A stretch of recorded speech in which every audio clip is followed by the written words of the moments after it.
आइए मित्रों, हमने क्या चर्चा कर रहा था उस समय से। हमने आपको बताया मेरे भाइयों, मेरे प्यारे बहनों, सॉरी मेरे मित्रों, मैं ये कहना चाह रहा था आपसे कि जब अकाउंटिंग करते समय गोइंग कंसर्न बेसिस का यूज होता है तब कहा जाता है कि अकाउंटिंग इज एप्रोप्रिएट, यानी अकाउंटिंग अप्रोप्रिएट है, ठीक है। यानी यह समझा जाता है कि accounting is appropriate, accounting appropriate है, यानी अकाउंटिंग उचित है। मतलब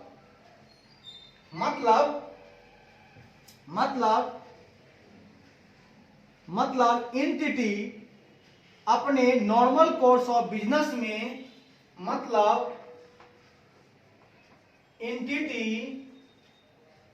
अपने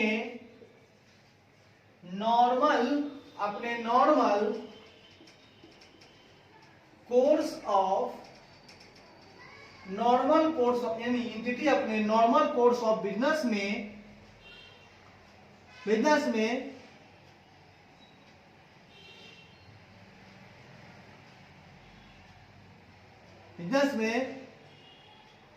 अपने एसेट को रियलाइज कर लेगा, अपने एसेट को रियलाइज कर लेगा तथा अपनी लायबिलिटी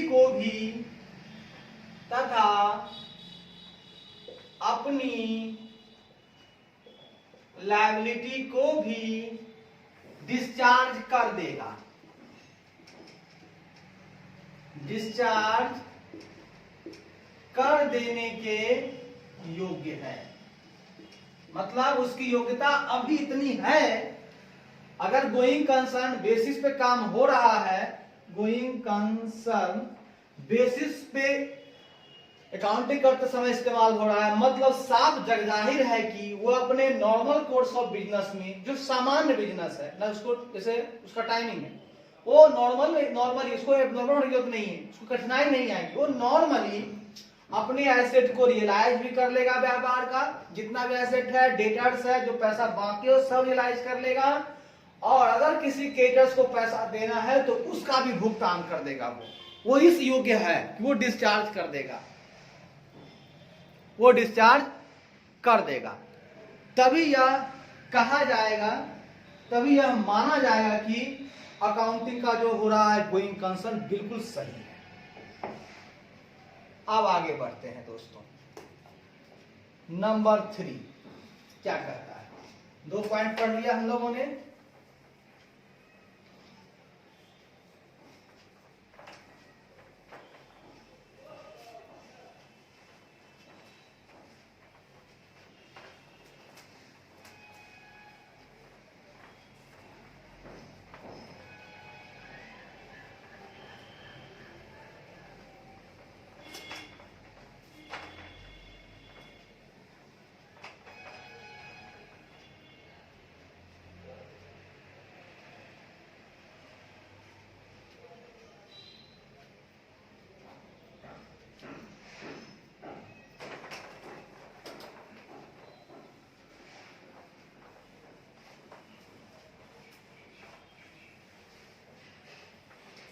आप सुनिएगा मेरे लिए, कहता है the auditor shell evaluate whether sufficient appropriate audit evidence has obtained regarding, auditor यह इवैल्यूएट करेगा कि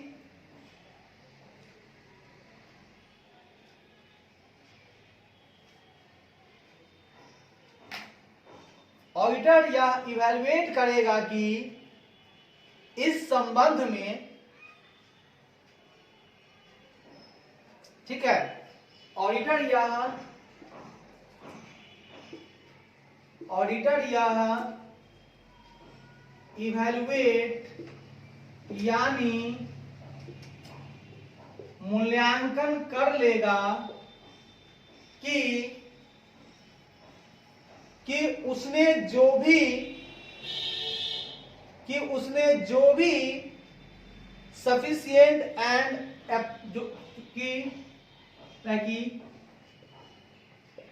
उसने जो भी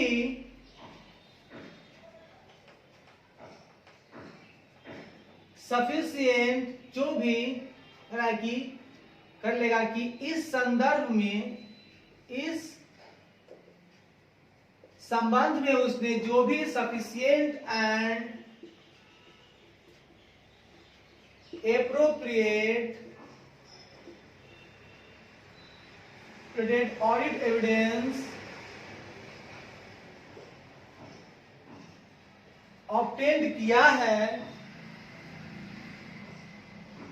जो भी sufficient and appropriate audit evidence obtained किया है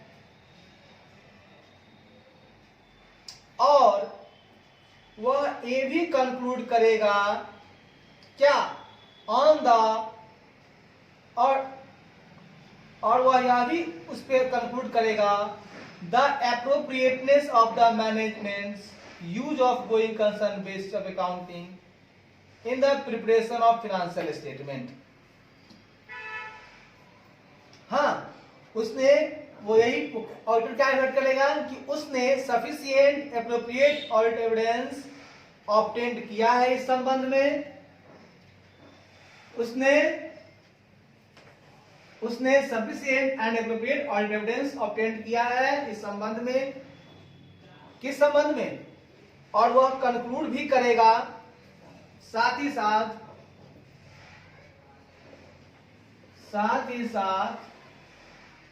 यह कंक्लूड भी करेगा, साथ ही साथ यह कंक्लूड भी करेगा कि वो क्या कंक्लूड करेगा सर जी? साथ ही साथ वह यह कंक्लूड भी करेगा कि फाइनेंशियल स्टेटमेंट को बनाते समय जो अकाउंटिंग हुई है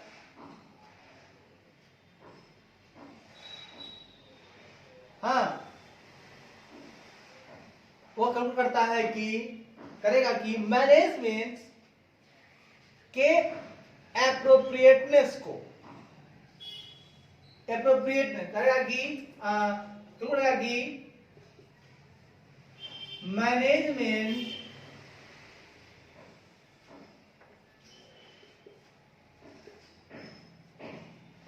एप्रोप्रिएटनेस पर ध्यान दे रहा है।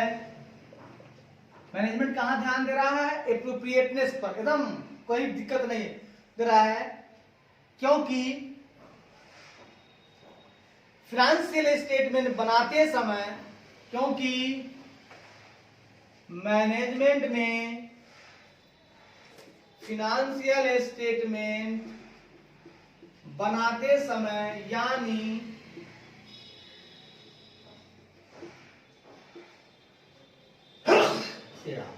प्रिपेयर करते समय गोइंग कंसर्न बेसिस बनाते समय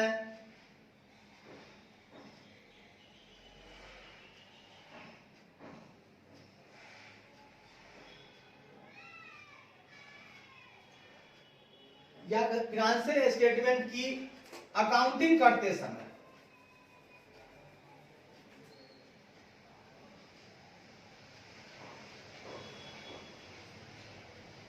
फाइनेंशियल स्टेटमेंट बनाते समय जो भी अकाउंटिंग किया है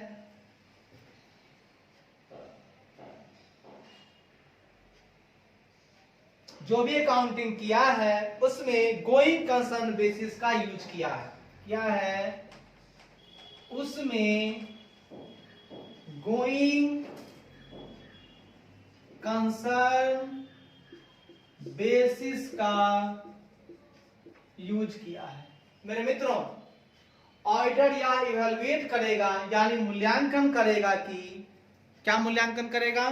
वह मूल्यांकन करेगा कि उसने sufficient and appropriate audit evidence obtain किया है इस संबंध में कि वो एसेट को क्या करेगा, रियलाइज कर लेगा, लायबिलिटीज को डिस्चार्ज कर लेगा। इसके लिए पूरा ऑडिट एविडेंस ऑब्टेन कर लिया ऑडिटर। साथ ही साथ यह कंक्लूड भी करेगा कि मैनेजमेंट एप्रोप्रिएटनेस पर ध्यान दे रहा है, क्योंकि मैनेजमेंट ने फाइनेंशियल स्टेटमेंट बनाते समय जो भी अकाउंटिंग किया है, स्टेटमेंट बनाते समय अकाउंटिंग हुई होगी, उसमें गोइंग कंसर्न बेसिस का यूज किया है। मतलब साफ जाहिर है, अगर उसने गोइंग कंसर्न बेसिस का यूज किया है यानी उसको विश्वास है कि कंपनी की हालात बिल्कुल अच्छी है। ठीक है, तो गोइंग कंसर्न बेसिस पर ही अकाउंटिंग करना है। ऐसा कभी नहीं होना चाहिए कि मैनेजमेंट का थोड़ा सा भी ध्यान हो जाए कि उसे व्यापार के ऑपरेशन को सीज करना है या लिक्विडेट करना है एंटिटी को, हाँ, या उसके पास कोई भी दूसरा अल्टरनेटिव नहीं होना चाहिए, रियलिस्टिक अल्टरनेटिव की दूसरा काम वो कर सकता है, तभी अकाउंटिंग होनी चाहिए और वो अकाउंटिंग एप्रोप्रिएट कहलाएगी। अकाउंटिंग तभी एप्रोप्रिएट होगी, है ना? तो इस बारे में उसको एप्रोप्रिएट और सफिशिएंट एंड एप्रोप्रिएट एविडेंस मिल गया है। अगली लाइन कहता है मित्रों, based on the audit evidence obtained, कहता है ऑडिट एविडेंस ऑब्टेन्ड करने के आधार पर, ऑडिट एविडेंस जो ऑडिटर ने ऑब्टेन्ड किया है उसके आधार पर, जो ऑब्टेन्ड किया है उसके आधार पर ऑडिटर यह कंक्लूड करेगा, ऑडिटर आधार पर ऑडिटर यह कंक्लूड, ऑडिटर यह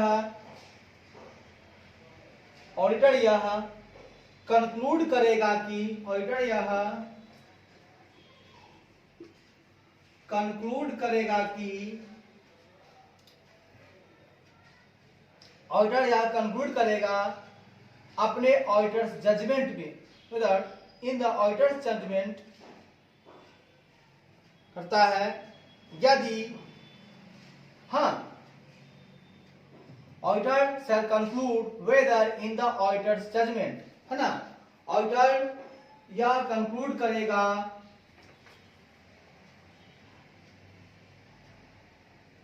ऑडिटर अपने ऑडिटर्स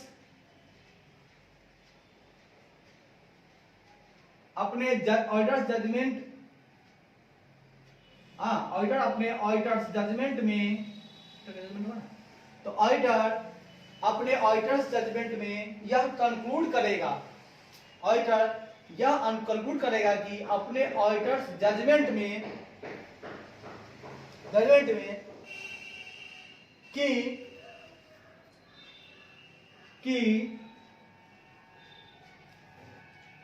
कोई भी मटेरियल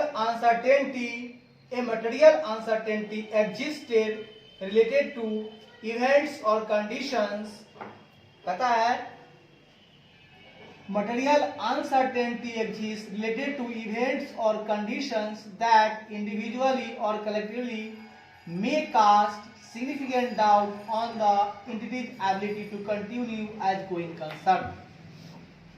कहता है ऑडिटर्स अपने जजमेंट से जो भी उसने ऑडिट एविडेंस ऑब्टेन किया है उसके आधार पर ऑडिटर कंक्लूड करता है अपने ऑडिटर जजमेंट में, उसको कंक्लूड करना होगा, क्या करना होगा? तो कहना चाहता है कि वो कहेगा कि मटेरियल अनसर्टेनिटी एग्जिस्ट करता है किस करता है उस इवेंट्स और कंडीशन के संबंध में मटेरियल अनसर्टेनिटी है, तो उसको ये बताना होगा, ऑडिटर को बताना होगा यदि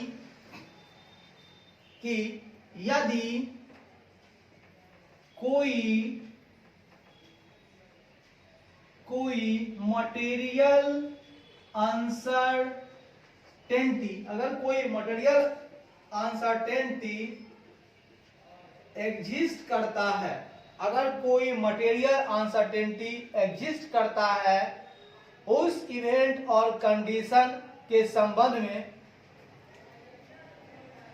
करता है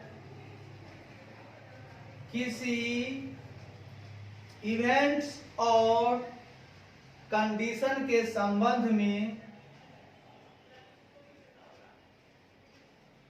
किसके संबंध में, इवेंट और कंडीशन, मतलब कहना चाहता है ऑडिट एविडेंस जो ऑडिटर ने ऑब्टेन किया उसके आधार पर ऑडिटर यह कंक्लूड करेगा अपने ऑडिटर जजमेंट में कि यदि कोई मटेरियल अनसर्टेनिटी एग्जिस्ट करता है किसी इवेंट और कंडीशन के संबंध में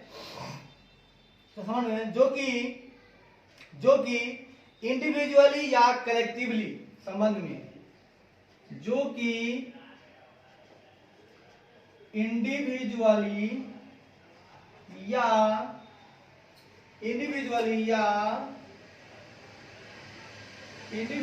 या कलेक्टिवली इंडिविजुअली या कलेक्टिवली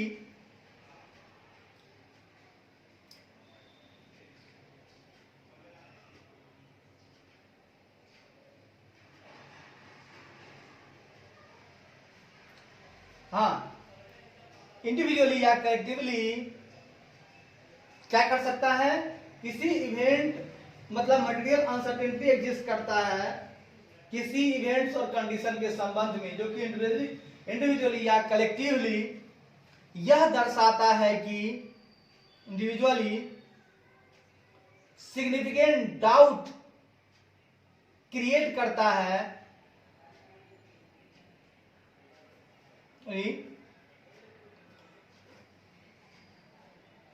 एंटिटी की एबिलिटी को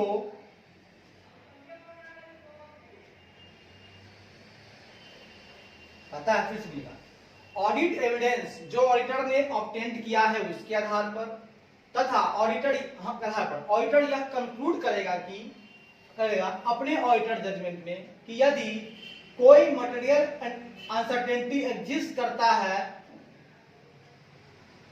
किसी इवेंट और कंडीशन के संबंध में जो कि इंडिविजुअली या कलेक्टिवली किसी एंटिटी की एबिलिटी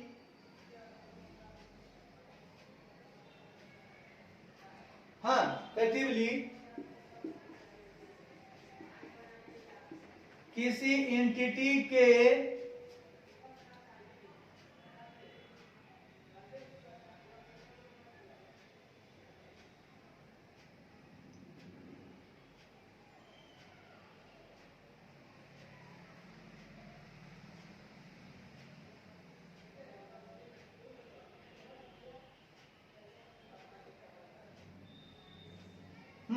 किसी एंटिटी के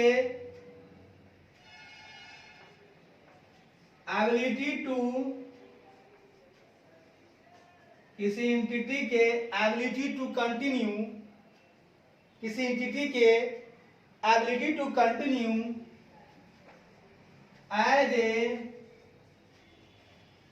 गोइंग कंसर्न के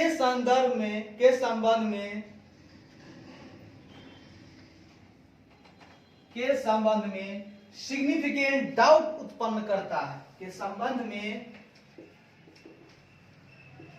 सिग्निफिकेंट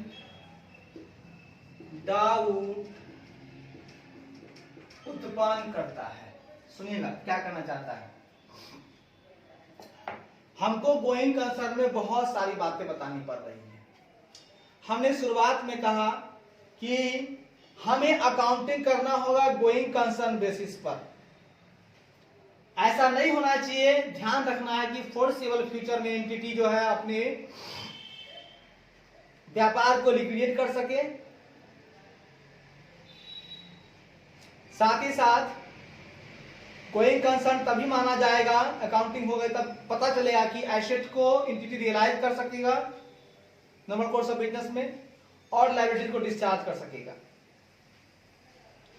साथ ही साथ auditor sufficient appropriate audit evidence obtain करेगा और यह कंक्लूड करेगा कि मैनेजमेंट विच बुक एप्रोप्रिएट है, वो गोइंग कंसर्न यूज कर रहा है, उसी के बेसिस पर अकाउंटिंग करता है। फाइनेंशियल स्टेटमेंट बनाते समय अकाउंटिंग उसी हिसाब से करता है। लास्ट लाइन कहता है कि ऑडिट एविडेंस जो ऑडिटर ने ऑब्टेन किया है उसके आधार पर ऑडिटर यह कंक्लूड करेगा अपने ऑडिटर जजमेंट में कि यदि कोई मटेरियल अनसर्टेनिटी एग्जिस्ट करता है किसी इवेंट और कंडीशन के संबंध में, किसी ऐसी इवेंट और कंडीशन के संबंध में, किसी ऐसी इवेंट और कंडीशन के संबंध में जो कि इंडिविजुअली या कलेक्टिवली किसी एंटिटी के ability to continue as a going concern के संबंध में सिग्निफिकेंट डाउट उत्पन्न करता है। अगर गोइंग कंसर्न की एबिलिटी मतलब कि एंटिटी की जो एबिलिटी है, अगर गोइंग कंसर्न में कोई संदेह है तो वो भी अपने जजमेंट में बताएगा। जो भी उसको एविडेंस मिलता है उस आधार पर वो बताए कि भाई यहाँ पे मटेरियल अनसर्टेनिटी एग्जिस्ट कर रहा है। अगर उसको ऐसा लगता है तो उसको बताना होगा, बताएगा कि किसी ऐसी इवेंट और संबंध में बताएगा जो कि इंडिविजुअल या कलेक्टिवली एक हो या सब मिला करके अगर किसी एंटिटी की ability to continue as a going concern के संबंध में सिग्निफिकेंट डाउट उत्पन्न करता है तो ऑडिटर उसे अपने जजमेंट में बताएगा। तो ऑडिटर उसे अपने जजमेंट में बताएगा।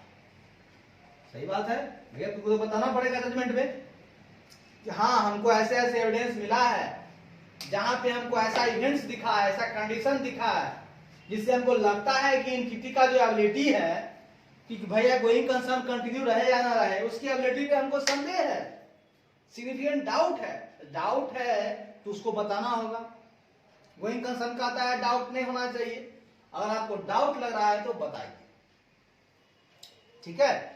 डाउट है तो क्या कीजिएगा, आप उसको बताइएगा डेफिनेटली। अगली लाइन कहता है, सुनिएगा, कहता है a material uncertainty exist when the magnitude of its potential impact and likelihood of occurrence is such that in the auditor's judgment appropriate disclosure of the nature and implications of the uncertainty necessary for। अगर material uncertainty exist करता है जब उसका जो magnitude है, उसका क्या है, मैग्नीट्यूड,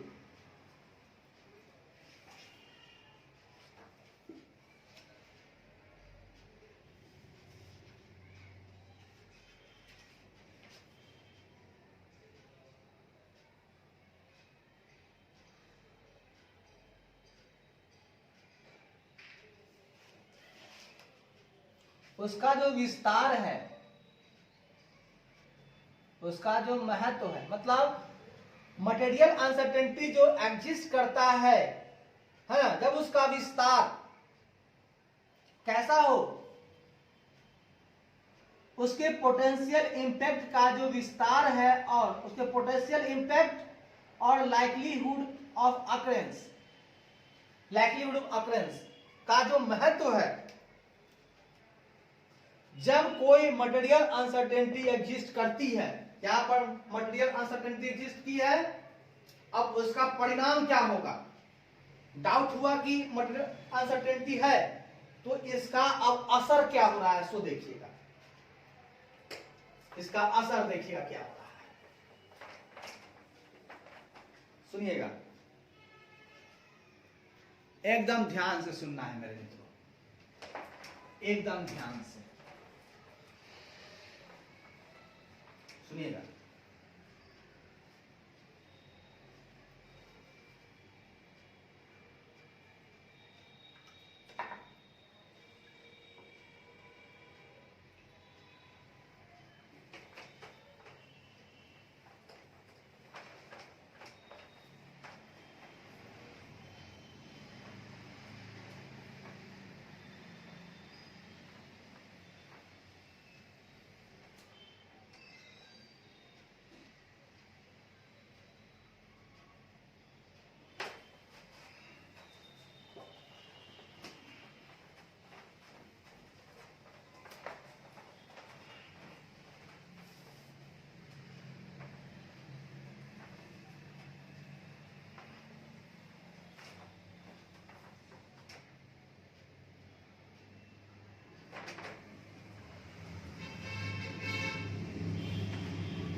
जब मटेरियल अनसर्टेनिटी एग्जिस्ट करता है, किस लिए कि भैया वहां उसकी एबिलिटी पे शंका है गोइंग कंसर्न वाले पे।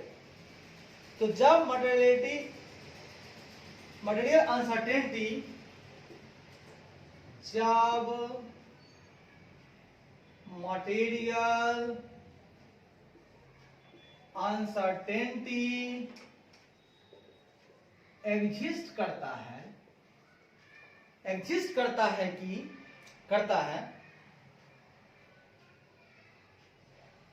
तब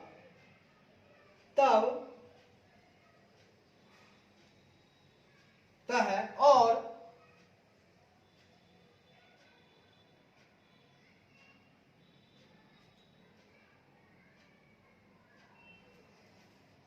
मटेरियल अनसर्टेनिटी एग्जिस्ट करता है जब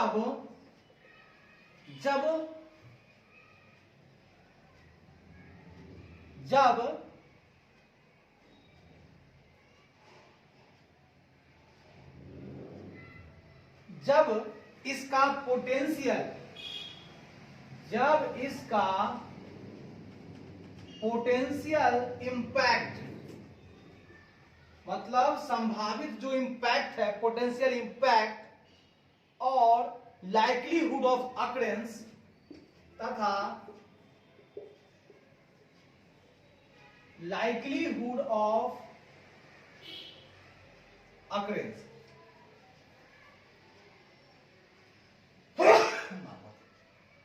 जब मतलब कि मटेरियल अनसर्टेनिटी एग्जिस्ट करता है, ठीक है, तो इसका जो पोटेंशियल इंपैक्ट और लाइक्लीहुड ऑफ अकरेंस का महत्व ऐसा है कि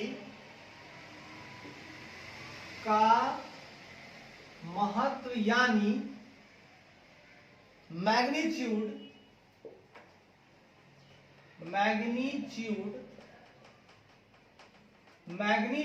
ऐसा है कि मतलब मटेरियल अनसर्टेनिटी आपका एग्जिस्ट किया तो कब ये किया, जब और इसका पोटेंशियल इंपैक्ट, सुनिएगा, जब मटेरियल अनसर्टेनिटी एग्जिस्ट करता है तथा इसका पोटेंशियल इंपैक्ट यानी जब मटेरियल अनसर्टेनिटी एग्जिस्ट करता है यानी इसका पोटेंशियल इंपैक्ट तथा लाइक्लीहुड ऑफ अकरेंस का महत्व ऐसा है कि तो ऑडिटर्स जजमेंट में एप्रोप्रिएट डिस्क्लोजर देना पड़ेगा, ठीक है। ऑडिटर जजमेंट में क्या करना होगा, appropriate disclosure of the nature and implication of the uncertainty is necessary. तो ऑडिटर्स जजमेंट में देखिए मटेरियल अनसर्टेनिटी एग्जिस्ट करता है तो उसका जो परिणाम है when magnitude of its potential impact and likelihood of occurrence ऐसा है तो ऑडिटर्स को मतलब प्रभाव है, मतलब अनसर्टेनिटी अगर हो रहा है मतलब कि बहुत बड़ी अनिश्चितता है, गोइंग कंसर्न को लेकर के अनिश्चितता है और इसका पोटेंशियल इंपैक्ट है, तो समझ गए, जब पोटेंशियल इंपैक्ट होगा, जब इसका ये मटेरियल अनसर्टेनिटी एग्जिस्ट करता है जब magnitude of its potential impact, इसका संभावित जो इंपैक्ट है और लाइक्लीहुड ऑफ अकरेंस है,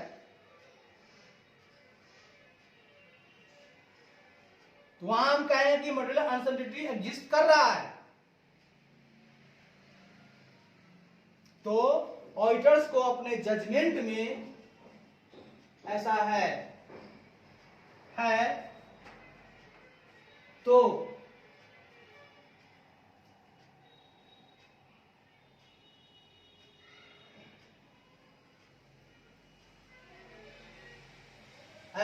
इसका पोटेंशियल इंपैक्ट है तथा लाइक्लीहुड ऑफ अकरेंस है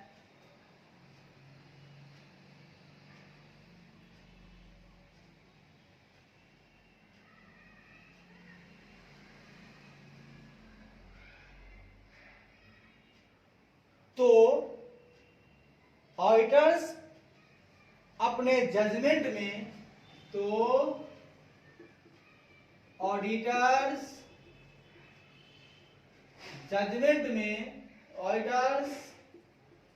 अपने जजमेंट में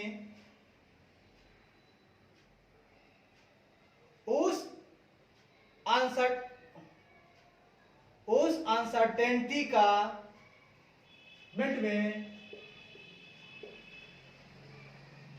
उस मटेरियल अनसर्टेनिटी के नेचर और इम्प्लीकेशन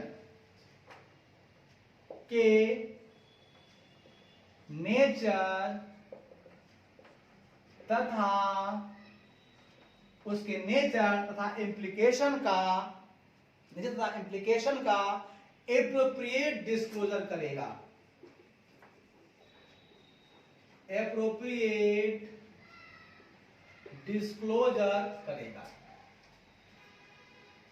जो कि आवश्यक है।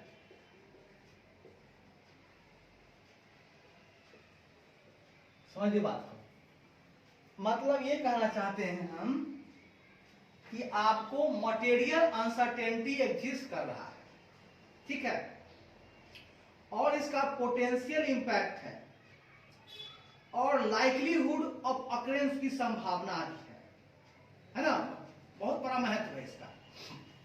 मतलब इसका मैग्नीट्यूड है, इसका विस्तार है, महत्व है, विस्तार है कि भैया मटेरियल अनसर्टेनिटी एग्जिस्ट करता है और ये इसका पोटेंशियल इंपैक्ट है और लाइक्लीहुड ऑफ अकरेंस है। तो ऑडिटर्स को अपने जजमेंट में उस मटेरियल अनसर्टेनिटी का नेचर बताना होगा और उसका क्या इंप्लीकेशन है, वो कहां जाके प्रॉब्लम डाल रहा है, उसकी प्रकृति कैसी है और उसका इंप्लीकेशन क्या है, इसका एप्रोप्रिएट डिस्क्लोजर करेगा ऑडिटर। हाँ, करेगा। और किसके लिए करेगा तो सुनिएगा, कहां कहां पर आपको जब मटेरियल अनसर्टेनिटी आएगी तो आपको क्या बताना होगा, fair presentation financial reporting framework और कंप्लायंस फ्रेमवर्क। ये बताएगा fair presentation financial reporting framework के केस में कि the fair presentation of the financial statement, कि भैया fair presentation financial reporting framework के केस में फाइनेंशियल स्टेटमेंट का फेयर प्रेजेंटेशन है, ठीक है। तो क्या बताया गया यहां पर, मटेरियल अनसर्टेनिटी है तो उसका नेचर, मतलब किस किस केस में, वह अगर तो निम्नलिखित केस में ऑडिटर को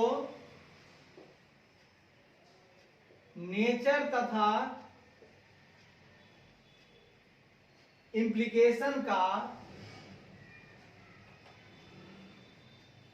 एप्रोप्रिएट डिस्क्लोजर देना होगा। पहला केस क्या है, fair presentation financial reporting framework के केस में फेयर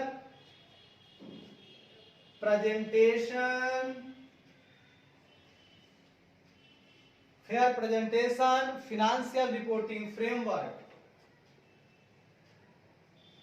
फाइनेंशियल रिपोर्टिंग फ्रेमवर्क के केस में बताएगा कि फाइनेंशियल स्टेटमेंट का प्रेजेंटेशन फेयर है।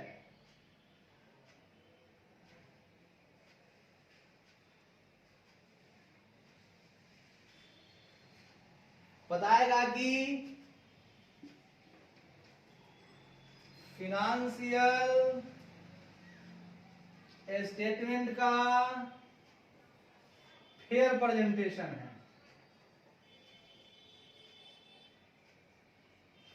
अगर उसको इसमें कहीं से भी डाउट है तो उसको बताना होगा कि उस डाउट का नेचर क्या है और उस डाउट का इम्प्लीकेशन क्या है।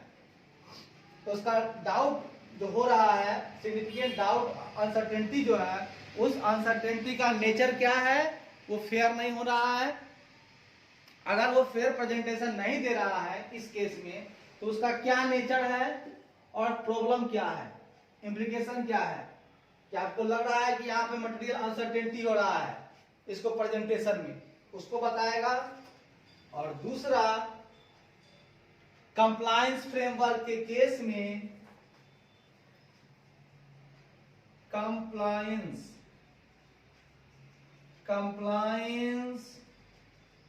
फ्रेमवर्क के केस में कंप्लायंस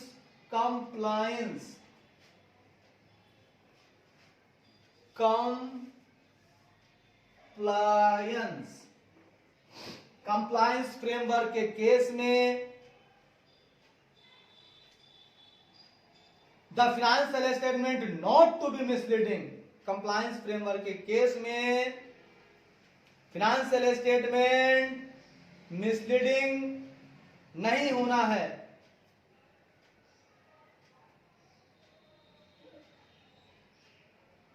फाइनेंशियल स्टेटमेंट मिसलीडिंग नहीं कर रहा है केस में फाइनेंशियल स्टेटमेंट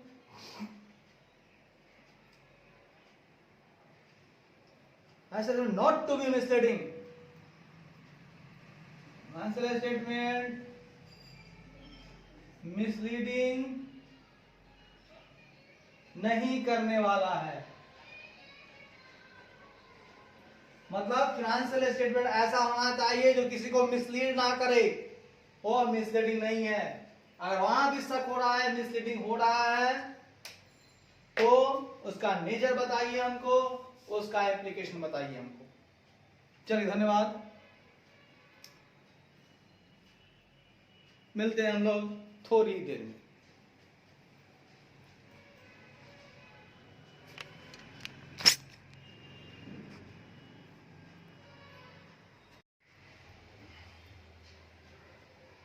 आइए मेरे प्यारे मित्रों, तो हम लोग, एक क्वेश्चन था मेरे पास जो हमने कल तैयार किया था, स्टार्ट किया था। मेसर्स काइट राइट एसोसिएट साहब हैं जो कि स्टैट्यूटरी ऑडिटर हैं प्राइम डिलक्स लिमिटेड के 2020-21 का। वो क्या कर रहे हैं, ऑडिट रिपोर्ट को फिनलाइज कर रहे हैं और उसमें से एक इंगेजमेंट टीम मेंबर हैं मिस्टर रॉबिन, वो पूछते हैं इंगेजमेंट पार्टनर से कि सीए काइट से कि क्या करना चाहिए, बेसिस ऑफ ओपिनियन पैराग्राफ में क्या क्या इंक्लूड होना चाहिए बेसिस फॉर ओपिनियन में। अच्छी बात है।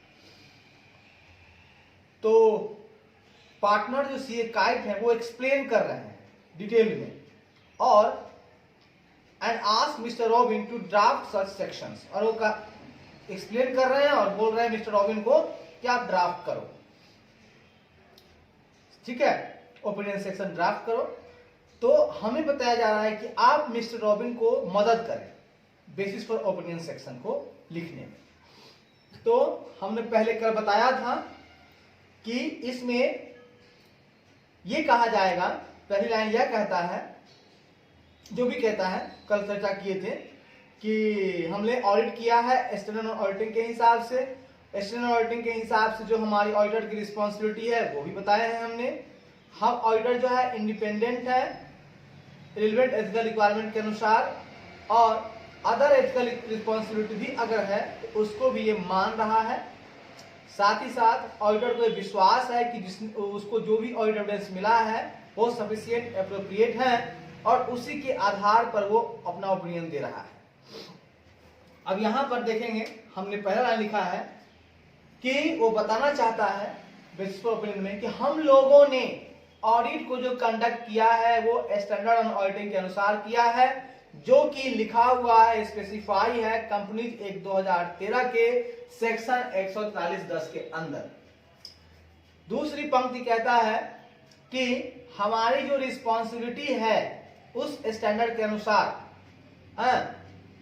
उसको भी फर्दर डिस्क्राइब किया गया है हाँ, ऑडिटर्स रिस्पॉन्सिबिलिटी सेक्शन में, ठीक है। उसके बाद we are independent of the company in accordance with code of ethics. हाँ, हम लोग हम लोग हम लोग हम लोग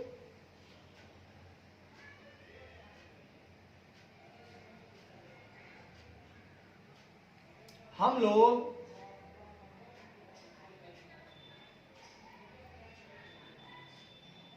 हम लोग इंस्टीट्यूट ऑफ चार्टर्ड अकाउंटेंट्स हम लोग इंस्टीट्यूट ऑफ चार्टर्ड अकाउंटेंट्स हम लोग institute of chartered accountants of India के द्वारा इश्यूड कोड ऑफ एथिक्स के अनुसार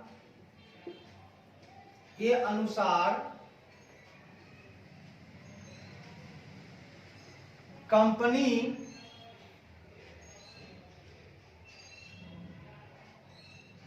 से स्वतंत्र है, कंपनी से इंडिपेंडेंट है, स्वतंत्र है। साथ ही साथ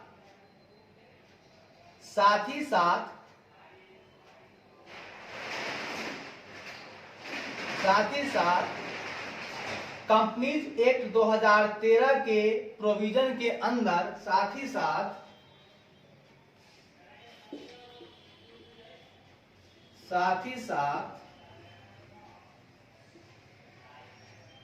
कंपनीज एक्ट 2013 के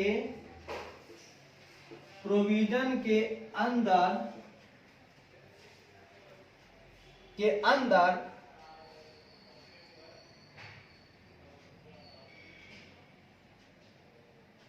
चाहे प्रोविजन के हिसाब से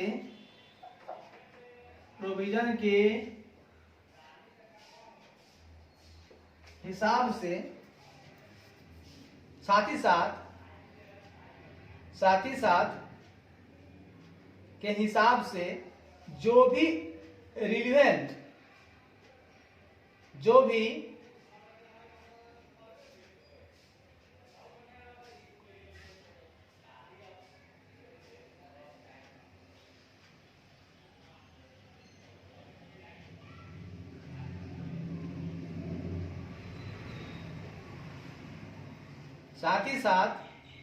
अनुसार कंपनीज एक्ट 2013 के प्रोविजन के अनुसार ऐसा एथिकल रिक्वायरमेंट के हिसाब से ऐसा एथिकल रिक्वायरमेंट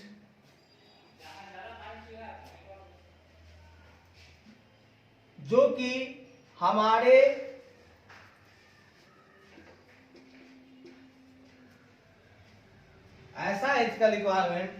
कि हमारे ऑडिट ऑफ फिनेंशियल स्टेटमेंट संबंध जो कि हमारे ऑडिट ऑफ फिनेंशियल स्टेटमेंट से संबंधित है। मतलब हम लोग institute of chartered accountants India के द्वारा इश्यूड कोड ऑफ एथिक्स के अनुसार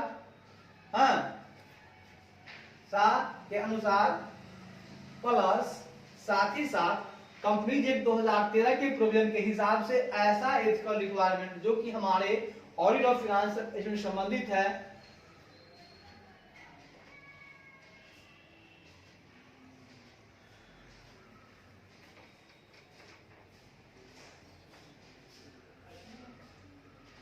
के अनुसार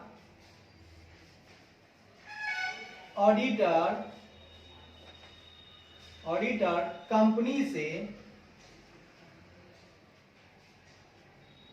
इंडिपेंडेंट हैं।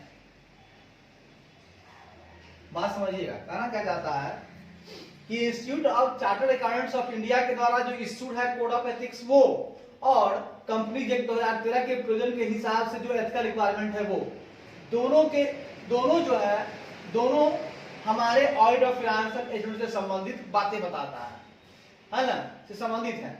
और उसके अनुसार ऑडिटर जो है कंपनी से इंडिपेंडेंट है। क्या कहना चाहता है, we are independent of the company in accordance with the code of ethics issued by institute of chartered accountants of India together with the ethical requirement that are relevant to our audit of financial statement under the provision of the company 2013। ठीक है, मतलब कि हम लोग जो company से independent हैं, ये बातें दो बता रहे हैं। एक तो बता रहा है institute of chartered accountants of India के द्वारा कोड ऑफ एथिक्स कहता है अलग रहो, साथ ही साथ कंपनीज एक्ट 2013 का भी जो एथिकल रिक्वायरमेंट है वो भी कहता है कि आप कंपनी से अलग रहो। जब आप ऑडिट करते हो फाइनेंशियल स्टेटमेंट का एंटिटी का, एंटिटी का फाइनेंशियल स्टेटमेंट का ऑडिट करते हो तो उस समय आपको कंपनी से इंडिपेंडेंट रहना होगा। ठीक है, इस बात की चर्चा भी यहां हो गई। चाहे इंस्टीट्यूट ऑफ चार्टर्ड अकाउंटेंट्स का कोड ऑफ एथिक्स हो या कंपनी एक्ट 2013 का एथिकल रिक्वायरमेंट हो, दोनों के हिसाब से जब हम लोग करते रहते हैं क्या, जब हम एंटिटी का यानी कि कंपनी का ऑडिट करते हैं, तो इनका ऑडिट करते हैं, किसका ऑडिट करते हैं, ऑडिट ऑफ फाइनेंशियल स्टेटमेंट का ऑडिट करते हैं, तो उसके में ऑडिटर को कंपनी से इंडिपेंडेंट रहना है। और ठीक है,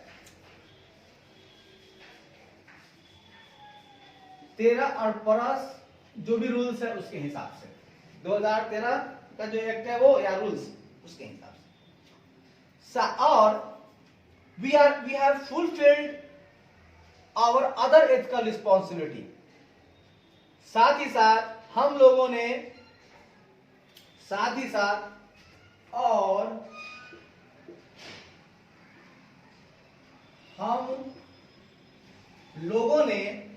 हम लोगों ने अदर एथिकल रिस्पॉन्सिबिलिटी भी फुलफिल किया है। हम लोगों ने अदर एथिकल रिस्पॉन्सिबिलिटी भी फुलफिल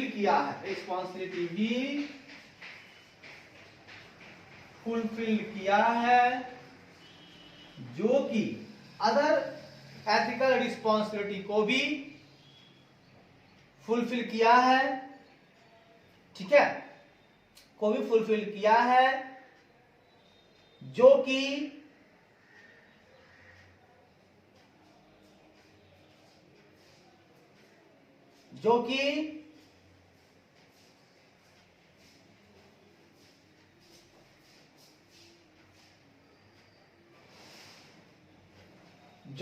कोड ऑफ एथिक्स के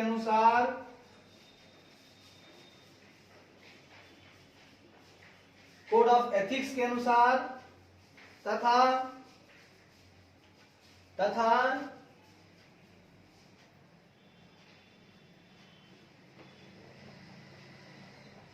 कंपनीज एक्ट के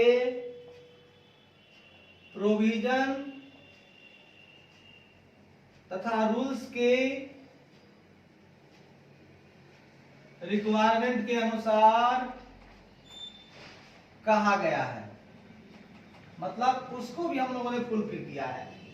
अगर अदर एथिकल रिस्पॉन्सिबिलिटी भी है उसको भी फुलफिल किया है, जो भी कोड ऑफ एथिक्स जो दिया गया आईसीआई के अनुसार, आईसीआई का जो कोड ऑफ एथिक्स है वो या कंपनी एक्ट का प्रोविजन तथा रूल्स है उसके रिक्वायरमेंट के अनुसार जो भी कहा गया है अदर एथिकल रिस्पॉन्सिबिलिटी, उसको भी हम लोगों ने माना है। अगली लाइन कहता है हम ऑडिटरों को विश्वास है कि हम ऑडिटर को विश्वास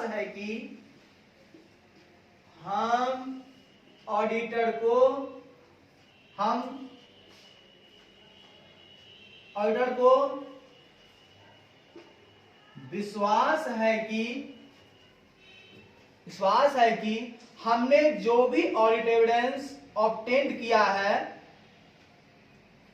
हमने जो ऑडिट एविडेंस, विश्वास है कि हमने जो ऑडिट एविडेंस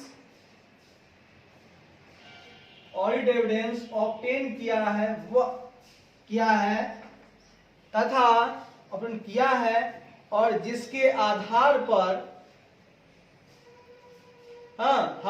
जिसके आधार पर हमने ओपिनियन प्रोवाइड किया है तथा हमने और किया है तथा जिसके आधार पर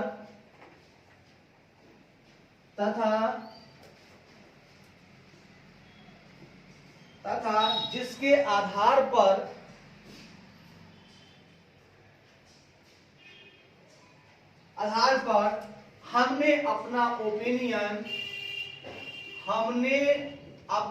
ओपिनियन प्रोवाइड किया है, वह एविडेंस पूर्ण रूप से सफिशिएंट यानी क्वांटिटी तथा एप्रोप्रिएट यानी क्वालिटी रूप से एप्रोप्रिएट है। इसमें कहीं से कोई दो राय नहीं। बिल्कुल सही बात कहा आपने। तो जब आपको बेसिस फॉर ओपिनियन में लिखना होगा कुछ बातों को, तो आप क्या क्या लिखेंगे? पहली लाइन में लिखेंगे हम लोगों ने अपना ऑडिट कंडक्ट किया है, वह स्टैंडर्ड ऑन ऑडिटिंग के अनुसार किया है जो स्पेसिफाइड है कंपनीज एक्ट 2013। वो कहां स्पेसिफाइड है मेरे मित्रों? Companies act 2013। तो मैं कहना चाहता हूं कि हम लोग इसको लिखेंगे कैसे? पहली लाइन हम लोग लिखेंगे कि हम लोगों ने बेसिस फॉर ओपिनियन में लिखेंगे हम लोगों ने अपना ऑडिट कंडक्ट किया है, एज ए हम लोग स्टैट्यूटरी ऑडिटर हैं, ऑडिट किए हैं, वह स्टैंडर्ड ऑन ऑडिटिंग के अनुसार किए हैं जो कि स्पेसिफाइड है कंपनीज एक्ट 2013 के सेक्शन 143(10) के अनुसार। ठीक है। दूसरी लाइन कहेंगे कि स्टैंडर्ड ऑन ऑडिटिंग के अनुसार ऑडिट ऑफ फाइनेंशियल स्टेटमेंट के लिए ऑडिटर की जो भी रिस्पॉन्सिबिलिटी है, और जो भी रिस्पॉन्सिबिलिटी है उनका भी वर्णन किया गया है हमारे रिपोर्ट के ऑडिटर रिस्पॉन्सिबिलिटी सेक्शन के अंदर। ठीक है। मतलब कि एक सेक्शन है हमारा, उसमें हमारी रिस्पॉन्सिबिलिटी रिपोर्ट है हमारे पास, उसमें एक सेक्शन है ऑडिटर रिस्पॉन्सिबिलिटी, और ऑडिटर रिस्पॉन्सिबिलिटी किसके हिसाब से है? तो स्टैंडर्ड ऑडिटिंग के अनुसार है। तो स्टैंडर्ड अनुसार है तो हमने उसको माना है, उनका ऑडिट ऑफ फाइनेंशियल स्टेटमेंट करते समय उस रिस्पॉन्सिबिलिटी पर हमने ध्यान दिया है, माना है। तीसरा, हम लोग institute of chartered accountants of India के द्वारा issued code of ethics plus साथ ही साथ कंपनी एक्ट 2013 के प्रोविजन प्लस रूल्स के हिसाब से जो भी एथिकल रिक्वायरमेंट जो कि हमारे ऑडिट ऑफ फाइनेंशियल स्टेटमेंट से संबंधित है, ऐसा नहीं कि एथिकल रिक्वायरमेंट किसी और के लिए है, वो हमारे ऑडिट ऑफ फाइनेंशियल स्टेटमेंट से संबंधित है। और उसके अनुसार कहा गया है कि ऑडिटर को कंपनी से इंडिपेंडेंट रहना है, तो हमने उसे माना है। ऑडिटर जो है कंपनी से इंडिपेंडेंट है, ये बात किसके अनुसार कहा गया है? तो institute of chartered accountants of India का कोड ऑफ एथिक्स भी कहता है, और हमारे कंपनी एक्ट 2013 के प्रोविजन और रूल्स भी कहते हैं कि आपको, तो हमने दोनों की बात मानते हुए हम ऑडिटर कंपनी से इंडिपेंडेंट हैं, और हम लोगों ने अदर एथिकल रिस्पॉन्सिबिलिटी को भी माना है, जो भी कहा है आईसीआई का कोड ऑफ एथिक्स तथा कंपनी एक्ट के प्रोविजन का रूल्स की जो भी रिक्वायरमेंट है उसके अनुसार हमने अदर एथिकल रिस्पॉन्सिबिलिटी को भी फुलफिल किया है। ठीक है। उसके बाद हम लिखेंगे हम लोग यानी हम ऑडिटर को विश्वास है कि हमने जो ऑडिट एविडेंस ऑब्टेन किया है तथा जिसके आधार पर हमने अपना ओपिनियन प्रोवाइड किया है वह एविडेंस पूर्ण रूप से सफिशिएंट यानी क्वांटिटी भी उतनी ही है तथा एप्रोप्रिएट यानी क्वालिटी भी उतनी ही है जितनी होनी चाहिए। तो हमने इस तरह से अपना जवाब दिया है बेसिक ओपिनियन में, तो हमारी कहीं से गलती होने की संभावना नहीं है। 4 खत्म हुआ है। अब आइए चर्चा को आगे बढ़ाते हैं।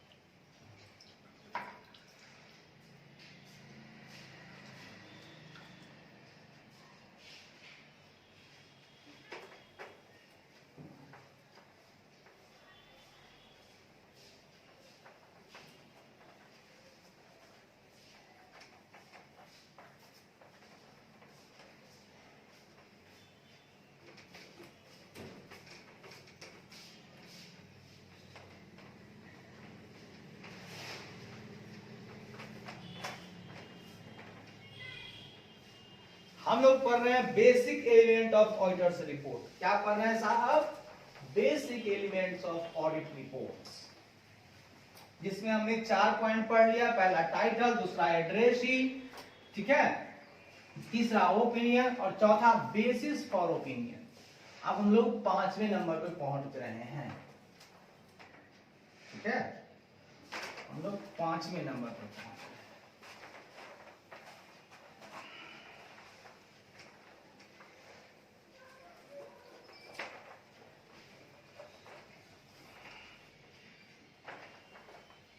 आइए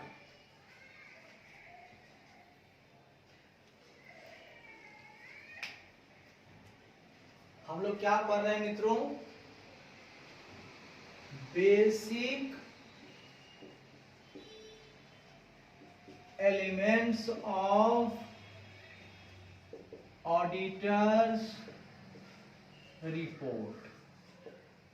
इसका 5वां नंबर आ रहा है हमारे सामने गोइंग कंसर्न को लेकर।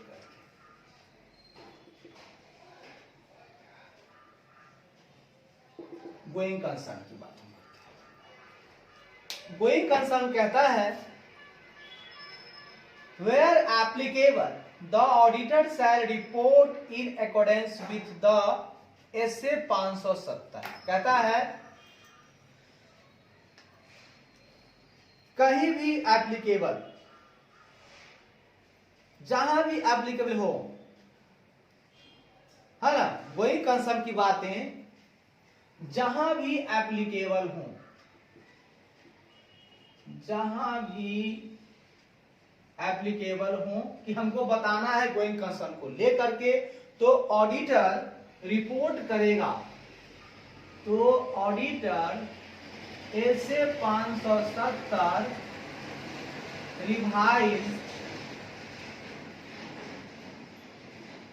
के अनुसार रिपोर्ट करेगा। ठीक है। पहला, under the going concern basis of accounting, under the going concern basis of accounting,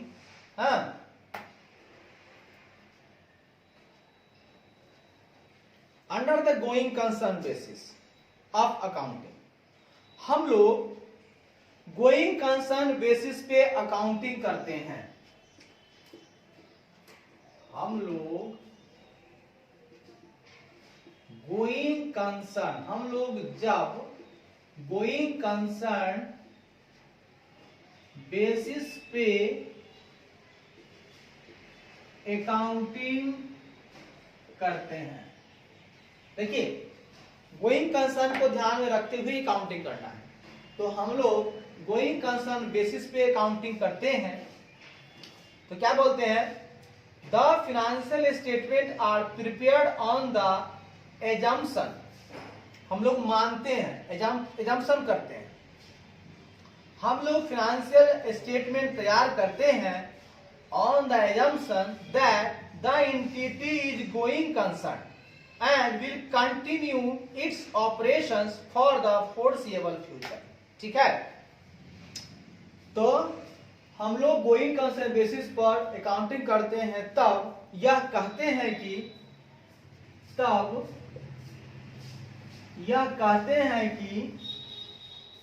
तब यह एजम्पशन करते हैं कि तब यह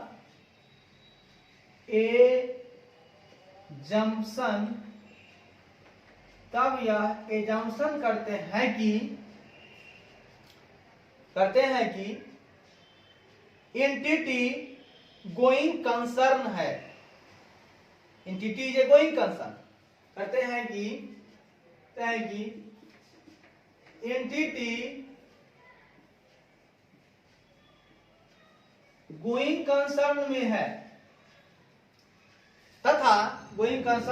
तथा आने वाले फोरसीएबल भविष्य में, हाँ, तथा फोरसीएबल फ्यूचर में,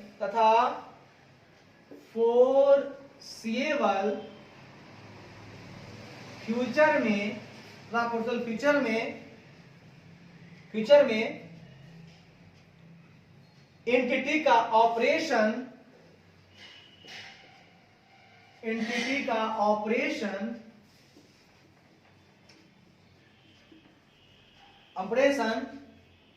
कंटिन्यू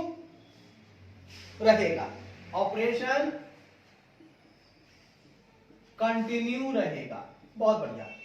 मतलब गोइंग कंसर्न कहता है कि यहां पर हम लोग गोइंग कंसर्न में यही देखते हैं कि यही हम बताते हैं कि गोइंग कंसर्न जहां भी एप्लीकेबल हो तो ऑडिटर को ऐसे 570 रिवाइज के अनुसार ही रिपोर्ट करना होगा। उसमें वो बताएगा कि हम लोग गोइंग कंसर्न बेसिस पे अकाउंटिंग करते हैं और होना भी चाहिए, और जब करते हैं तब यह अजम्पशन कर लेते हैं कि एंटिटी गोइंग कंसर्न में है तथा फोरसीएबल फ्यूचर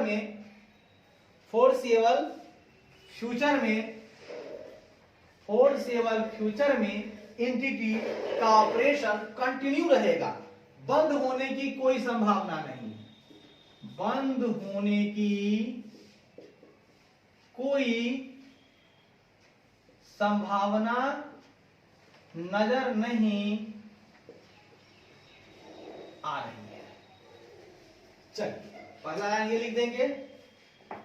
साथ ही साथ जनरल पर्पस फाइनेंशियल स्टेटमेंट जो होते हैं, जो कि हमने चर्चा किया था आपसे, जनरल पर्पस फाइनेंशियल स्टेटमेंट, तो उसमें बताया था वो जनरल पर्पस फ्रेमवर्क के हिसाब से बनाया जाता है और उसमें दिखाया जाता है उसमें जो फाइनेंशियल रिपोर्टिंग फ्रेमवर्क का डिजाइन होता है वो ऐसा होता है ताकि तो कॉमन फाइनेंशियल इंफॉर्मेशन वहां पे मिलता है हमको, ऐसा फ्रेमवर्क ताकि कॉमन फाइनेंशियल इंफॉर्मेशन मिल सके, हाँ, और वाइड रेंज ऑफ यूजर्स की जरूरतों को पूरा कर सके, उसको हम लोग बोलते हैं जनरल पर्पस फाइनेंशियल स्टेटमेंट। तो कहता है कि जनरल पर्पस फाइनेंशियल स्टेटमेंट जो प्रिपेयर होता है उसमें भी गोइंग कंसर्न का यूज होता है और उसी के बेसिस पर अकाउंटिंग होता है, जब तक कि मैनेजमेंट या तो इंटेंड्स टू, उसका इरादा लिक्विडेट करने का हो एंटिटी को, या तो समाप्त करने का हो ऑपरेशन, या कोई रियलिस्टिक अल्टरनेटिव नहीं है बट टू डू सो। मतलब ये कहना चाहता है कि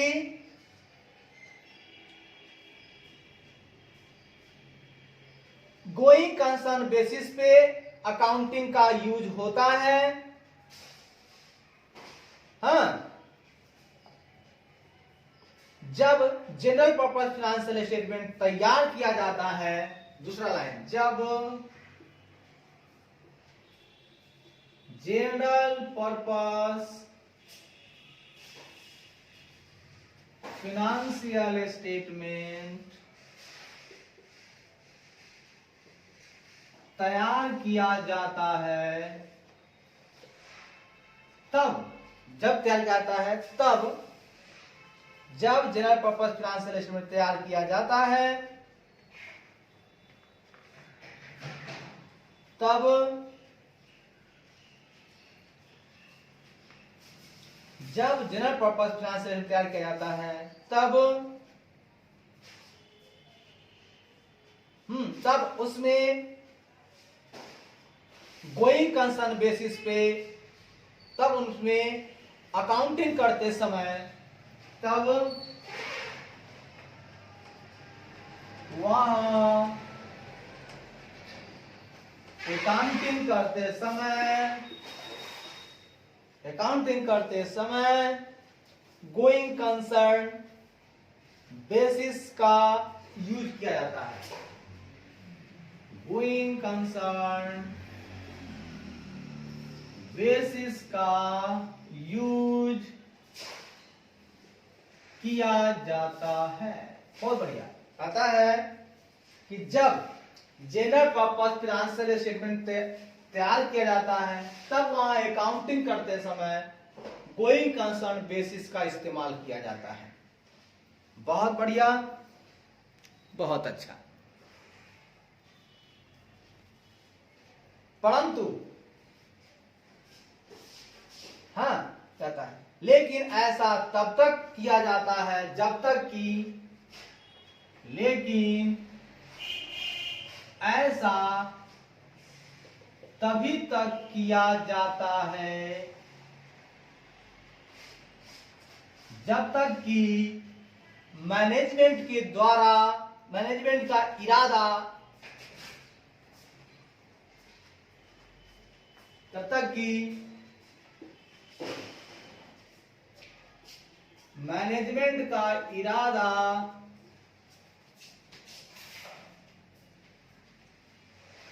एंटिटी को लिक्विडेट करना ना हो, इरादा एंटिटी को लिक्विडेट करना ना हो, ना लिक्विडेट करना हो, ना ही उसके ऑपरेशन को समाप्त करना हो, ना ही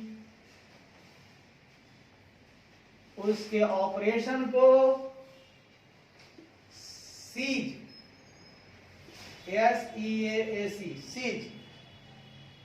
सीज यानी समाप्त करना हो, ना ही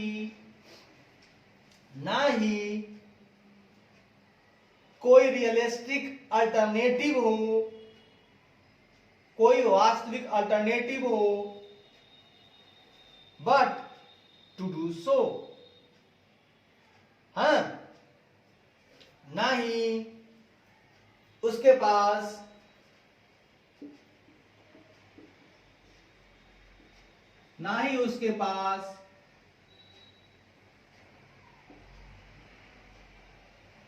दूसरे ऑपरेशन के लिए कोई रियलिस्टिक अल्टरनेटिव हो,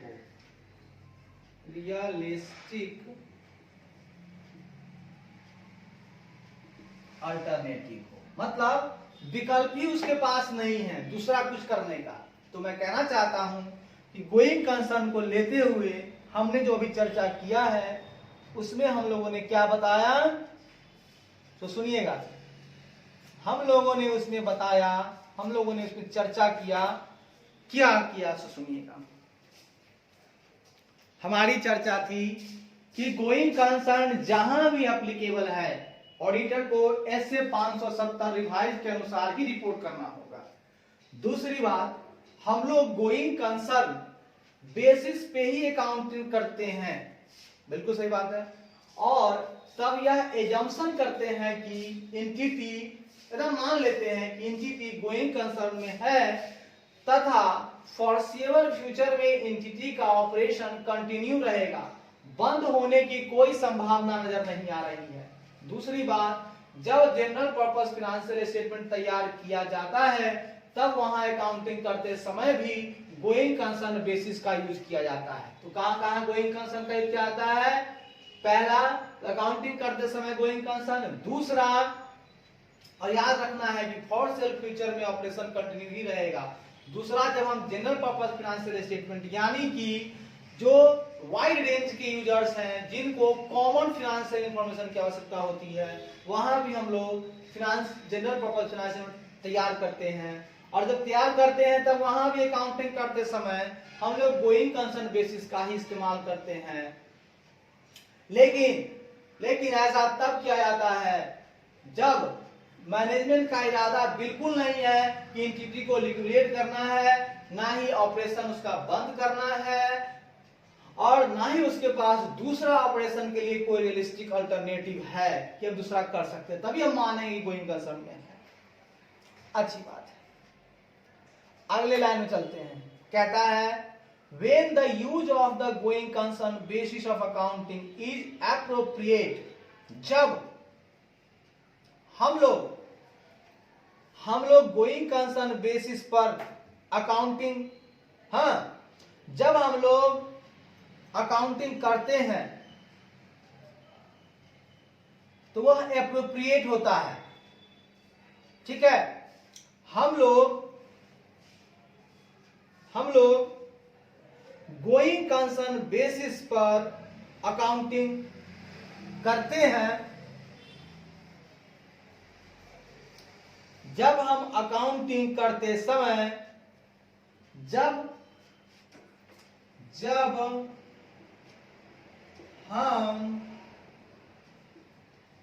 हम अकाउंटिंग करते समय, ठीक है, अकाउंटिंग करते समय जब अकाउंटिंग करते समय मैनेजमेंट करेगा ना, जब अकाउंटिंग करते समय गोइंग कंसर्न बेसिस का यूज होता है, गोइंग कंसर्न बेसिस का यूज होता है, तब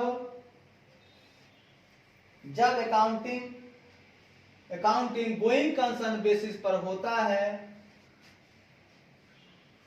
का इस्तेमाल होता है, इसका यूज होता है, यूज यानी इस्तेमाल होता है, तब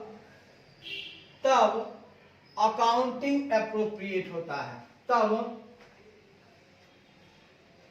तब कहा जाता है कि accounting is appropriate, accounting is appropriate. Accounting appropriate कब होगा? जब हम लोग गोइंग कंसर्न बेसिस का इस्तेमाल करते हैं। ठीक है, उसके बाद asset and liabilities are recorded on the basis of that the entity will able to realize its assets and discharge its liabilities in normal course of business। साथ ही साथ ये तो आप समझ गए, अकाउंटिंग हम कर लिए, साथ ही साथ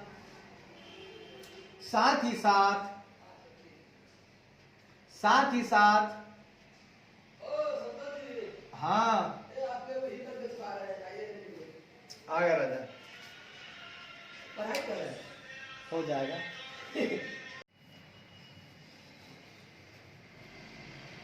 दोस्तों, हम लोग अब बात करेंगे बेसिस फॉर ओपिनियन की। क्या बात करेंगे मित्रों? बेसिस फॉर ओपिनियन की बात करेंगे। चौथा नंबर में बात करेंगे बेसिस ऑफ ओपिनियन। मेरे मित्रों, ये बताइए आप कि ओपिनियन तो आप दे रहे हैं आज ऑडिटर, तो किस बेस पर दे रहे हैं? तो पहली पंक्ति कहता है, पहली पंक्ति कहता है कि जो ऑडिट कंडक्ट किया गया है, कि हमने मतलब ऑडिटर, हमने जो ऑडिट कंडक्ट किया है वह स्टैंडर्ड ऑन ऑडिटिंग के अनुसार, वह स्टैंडर्ड ऑन ऑडिटिंग के अनुसार कंडक्ट किया है। बहुत बढ़िया साहब, हमने जो ऑडिट कंडक्ट किया वो बिल्कुल बिल्कुल स्टैंडर्ड ऑडिटिंग के हिसाब से किया। दूसरी पंक्ति कहता है, दूसरी पंक्ति कहता है कि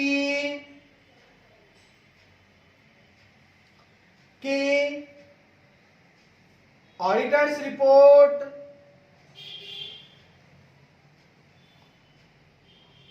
ऑडिट रिपोर्ट में वर्णन किया गया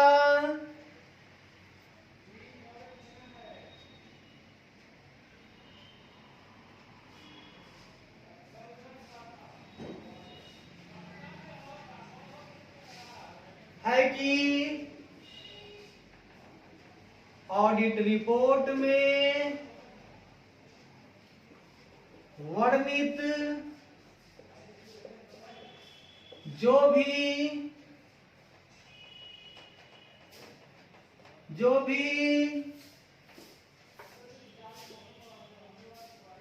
भी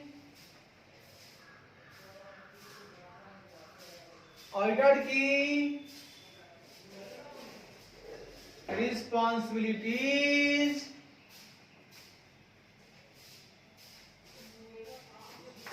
है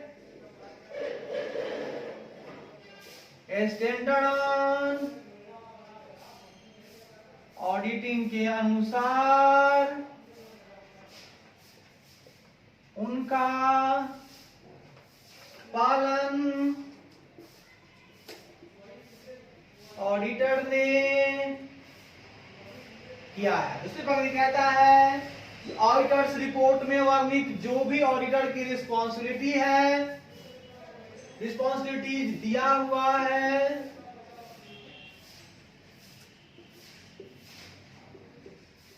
वह स्टैंडर्ड ऑडिटिंग के अनुसार है और उनका पालन ऑडिटर ने किया है। वह स्टैंडर्ड ऑडिटिंग के अनुसार है और उनका पालन ऑडिटर ने किया है। मतलब ये ऑडिटर्स रिपोर्ट में जो कुछ भी ऑडिटर की रिस्पॉन्सिबिलिटी वर्णित है और वह स्टैंडर्ड ऑडिटिंग के अनुसार है, ठीक है, ये बात है। रिस्पॉन्सिबिलिटी तो स्टैंडर्ड ऑडिटिंग के अनुसार ही होगा है वह, और उनका पालन ऑडिटर ने किया है। बिल्कुल सारी रिस्पॉन्सिबिलिटी का पालन ऑडिटर ने किया है। तीसरी पंक्ति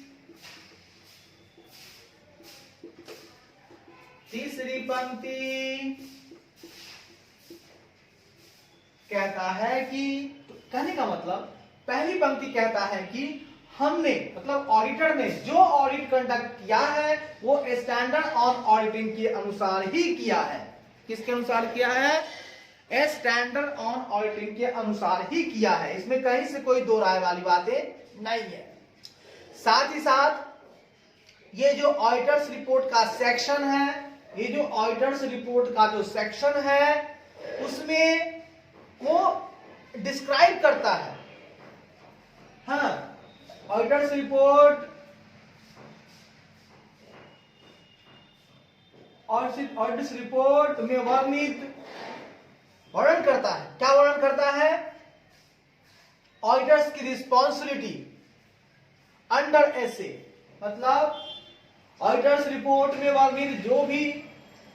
वर्णित है जो भी ऑडिटर की रिस्पॉन्सिबिलिटी है, ऑडिटर्स रिपोर्ट में वर्णित हैं में वर्णित है जो भी ऑडिटर की रिस्पॉन्सिबिलिटी है, ठीक है, वर्णित है जो भी ऑडिटर की रिस्पॉन्सिबिलिटी है, ठीक है, वह स्टैंडर्ड ऑन ऑडिटिंग के अनुसार है। किसके अनुसार है? स्टैंडर्ड ऑन ऑडिटिंग के अनुसार है, ठीक है, और उनका पालन भी ऑडिटर ने किया है। किसका पालन किया है? रिस्पॉन्सिबिलिटी का। जो भी रिस्पॉन्सिबिलिटी उनकी बताई गई है स्टैंडर्ड ऑन ऑडिटिंग में, उन सबों का पालन ऑडिटर ने किया है, वक्त भी किया है। तीसरी पंक्ति कहता है ऑडिटर क्या है? ऑडिटर इंडिपेंडेंट है ना? तीसरी पंक्ति कहता है कि रिलेवेंट एथिकल रिक्वायरमेंट के अनुसार कहता है कि ऑडिट से संबंधित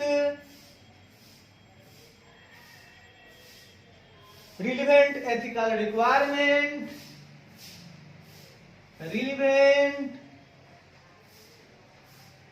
एथिकल रिक्वायरमेंट इस पंक्ति कहता है कि ऑडिट से संबंधित रिलेवेंट एथिकल रिक्वायरमेंट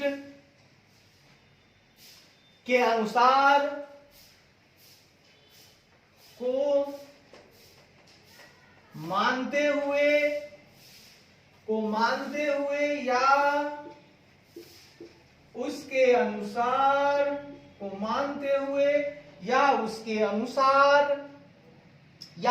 अनुसार ऑडिटर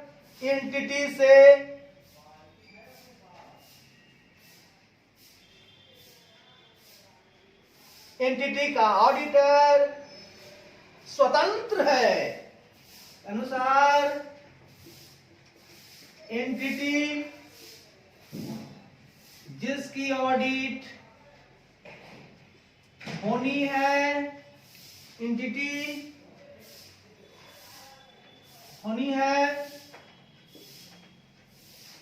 उसका ऑडिटर पूरी तरह से स्वतंत्र यानी इंडिपेंडेंट है, उस पे एंटिटी का कोई दबाव नहीं है। अगर एंटिटी का दबाव होगा तो वो कैसे फेयर व्यू दे पाएगा, सच्चा अच्छा व्यू कैसे दे पाएगा? साथ ही साथ ऑडिटर ने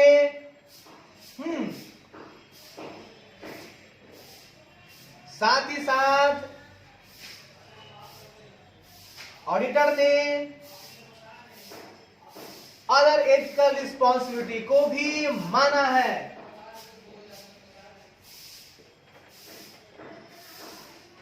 इसके साथ ही साथ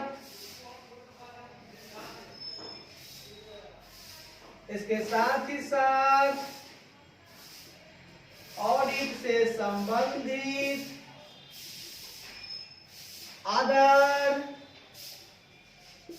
अदर एथिकल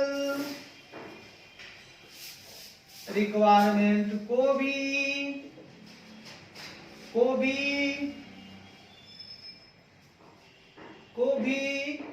ऑडिटर ने बखूबी पालन किया है। मतलब ऑडिट से संबंधित दूसरी एथिकल रिक्वायरमेंट है तो ऑडिटर ने उसका भी बखूबी पालन किया है। कहीं से किसी तरह का उसने फरेब नहीं किया है, सब कुछ माना।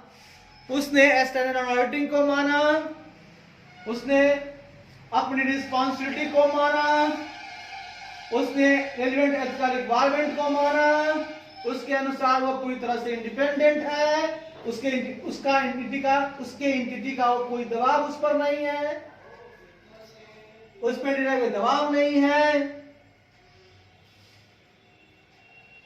इसके साथ ही साथ ऑडिट से संबंधित अगर कोई अदर एथिकल रिक्वायरमेंट की आवश्यकता है उसको भी पालन किया है। चौथी बात कहता है कि, चौथी पंक्ति कहता है कि,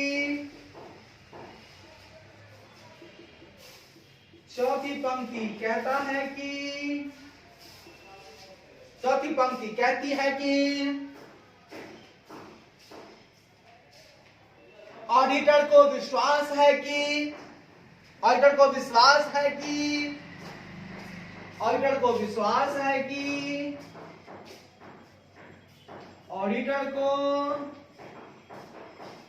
विश्वास है कि उसने जो भी ऑडिट एविडेंस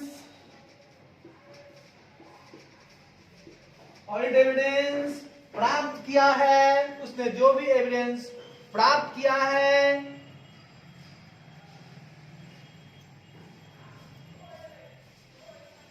जिसके आधार पर उसने अपना ओपिनियन प्रोवाइड किया है, प्राप्त किया है,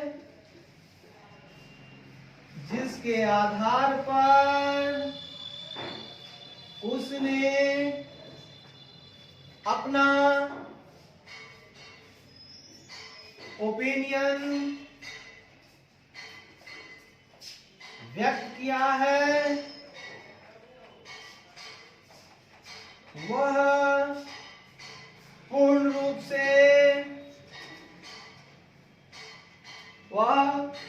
चौथी पंक्ति कहता है ऑडिटर को विश्वास है कि उसने जो भी ऑडिट एविडेंस प्राप्त किया है, जिसके आधार पर उसने अपना ओपिनियन व्यक्त किया है, ऑडिटर ने एविडेंस के आधार पर व्यक्त किया है, वह पूर्ण रूप से सफिशिएंट एंड एप्रोप्रिएट है। वह पूर्ण रूप से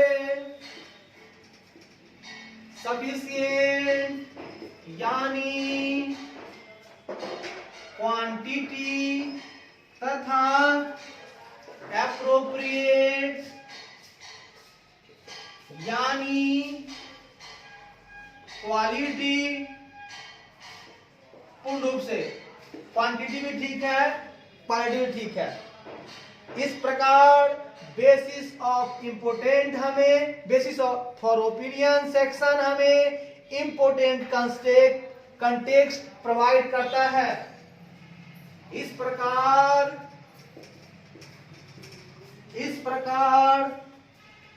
basis for opinion section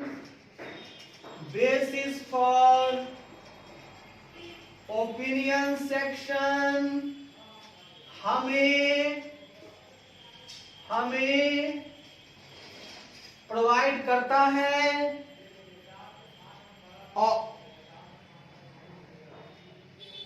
auditors के ओपिनियन के इंपोर्टेंट कंटेक्स्ट प्रोवाइड करता है,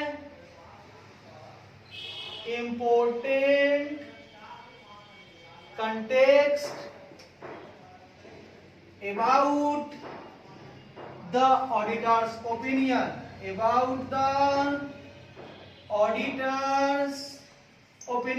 मेरे मित्रों, इस प्रकार बेसिस फॉर ओपिनियन सेक्शन हमें प्रोवाइड करता है important context about the auditors opinion. Auditors के ओपिनियन के बारे में जो महत्वपूर्ण संदर्भ है वो हमको बेसिस फॉर ओपिनियन सेक्शन से प्रोवाइड हो जाता है। इस तरह से मेरे प्यारे बच्चों, मेरे प्यारे भाइयों, मेरे मित्रों, मैंने ये समझा बेसिस फॉर ओपिनियन हम लोग बताते हैं कि जो भी ऑडिट कंडक्ट हुआ है, ऑडिटर ने किया है, वो स्टैंडर्ड ऑडिटिंग के अनुसार ही कंडक्ट हुआ है। दूसरी पंक्ति कहता है कि ऑडिट रिपोर्ट में ये वर्णन है ऑडिटर्स की रिस्पांसिबिलिटी, और वो रिस्पांसिबिलिटी जो भी वर्णन है वह स्टैंडर्ड ऑडिटिंग के अनुसार है और उनका पालन ऑडिटर ने किया है। तीसरी पंक्ति कहता है ऑडिट से संबंधित जो भी रिलेवेंट एथिकल रिक्वायरमेंट है उसको ऑडिटर ने माना है और उसके अनुसार एंटिटी जिसकी ऑडिट होनी है उसका ऑडिटर उसके पूरी तरह से स्वतंत्र यानी इंडिपेंडेंट है। मतलब कहना चाहता हूं मैं कि रिलेवेंट एथिकल रिक्वायरमेंट कहता है कि ऑडिटर अब उस एंटिटी जिसकी ऑडिट करनी है उससे उसको स्वतंत्र होना है, उस पर आप उसको डिपेंडेंट नहीं होना है, क्योंकि डिपेंडेंट व्यक्ति कभी भी उसके बारे में बुरा नहीं कह सकता है। तो इंडिपेंडेंट होगा तभी ऑडिटिंग सही और साफ सुथरी होगी। अगर कोई दूसरी अदर रिलेवेंट रिक्वायरमेंट है एथिकल रिक्वायरमेंट, तो उसको भी ऑडिटर ने पालन किया है। और चौथी पंक्ति कहता है कि ऑडिटर को यह विश्वास है कि वह जो भी ऑडिट एविडेंस प्राप्त किया है, जिसके आधार पर उसने अपना ओपिनियन व्यक्त किया है, वह पूर्ण रूप से सफिशिएंट यानी क्वांटिटी तथा एप्रोप्रिएट यानी क्वालिटी है। इस प्रकार बेसिस फॉर ओपिनियन सेक्शन हमें प्रोवाइड करता है, क्या प्रोवाइड करता है? इंपोर्टेंट कंटेक्स्ट बताता है, महत्वपूर्ण संदर्भ के बारे में बताता है। ऑडिटर्स के ओपिनियन का जो महत्वपूर्ण संदर्भ है उसके बारे में बताता है बेसिस फॉर ओपिनियन। बिल्कुल, ऑडिटर्स ने पहले जो ओपिनियन दिया है उसी के संदर्भ में ये हमें बेसिस फॉर ओपिनियन प्राप्त करता है, हमें बेसिस बताता है। धन्यवाद।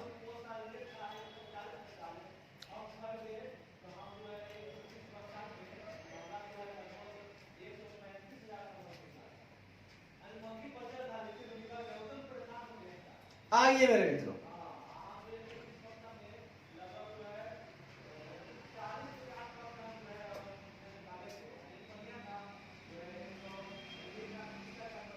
एक इलस्ट्रेशन हम लोग जरा सा पढ़ लेते हैं, तब मेरे पास बचेगा गोइंग कंसर्न को लेकर के 5 नंबर, छठा में की ऑडिट मैटर्स पढ़ेंगे, 7वां में responsibility for the financial statement पढ़ेंगे, फिर 8वां में ऑडिटर्स रिस्पांसिबिलिटी पढ़ेंगे। सॉरी,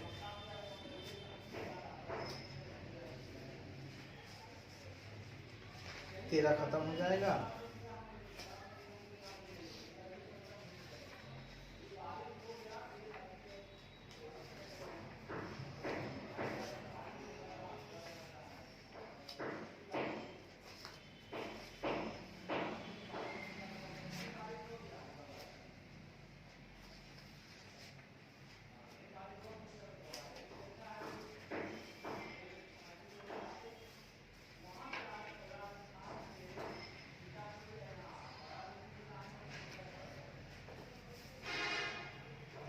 आइए ना, एक बहुत ही अच्छा सा इलस्ट्रेशन है, उसको देखते हैं। बेसिस फॉर ओपिनियन को लेकर ही है, ठीक है?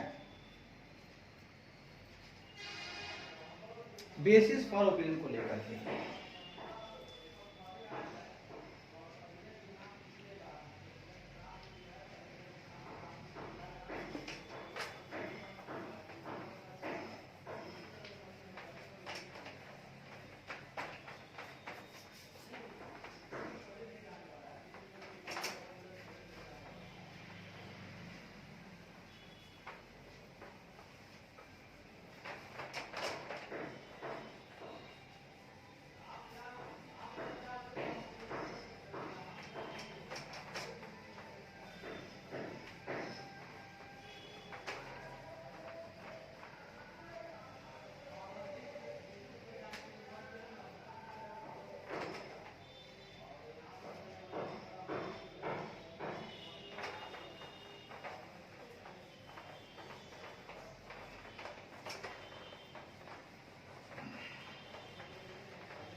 भाई साहब आइए, एक इलस्ट्रेशन हम करते हैं 4।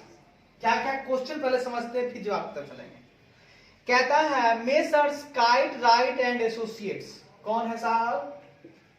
Messrs kite right and associates. ये है हमारे स्टैट्यूटरी ऑडिटर। ये क्या है? Statutory auditor. बहुत बढ़िया, बहुत शानदार।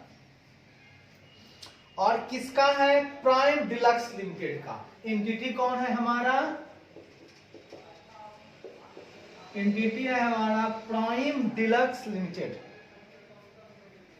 प्राइम डीलक्स लिमिटेड, बहुत शानदार। ये हमारे एंटिटी है साहब, लीजिए। और फाइनेंशियल ईयर हमारा है 2020-21, बहुत शानदार। At the time of finalizing the audit report, one of the engagement team members, Mr. Robin, है ना, और मिस्टर रॉबिन एक मेंबर है। मिस्टर रॉबिन क्या है? Engagement partner. ये साहब है एंगेजमेंट पार्टनर। उन्होंने कहा नहीं, one of the engagement team member mister robin asked the engagement partner, मतलब रॉबिन जो है एंगेजमेंट टीम मेंबर है। ये क्या है? Engagement team member. इन्होंने आस्क किया, किससे किया? आस्क एंगेजमेंट पार्टनर से। एंगेजमेंट पार्टनर से। एंगेजमेंट पार्टनर कौन है? CA kite. ये क्या है? सीए काइट जो है वो एंगेजमेंट पार्टनर है। उनको कहा गया as to what all should be included in the basis for opinion प्राप्त। कहता है कि भैया बेसिस फॉर ओपिनियन में क्या क्या इंक्लूड होगा, ये सवाल पूछ दिया। और the engagement partner CA kite explain the team in detail.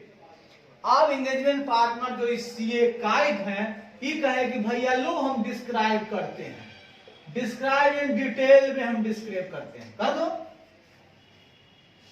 अब and asked Mr. Robin to draft such sections, and asked Mr. Robin, ठीक है, and asked Mr. Robin to draft such sections for the auditor's report of Prime Deluxe Limited।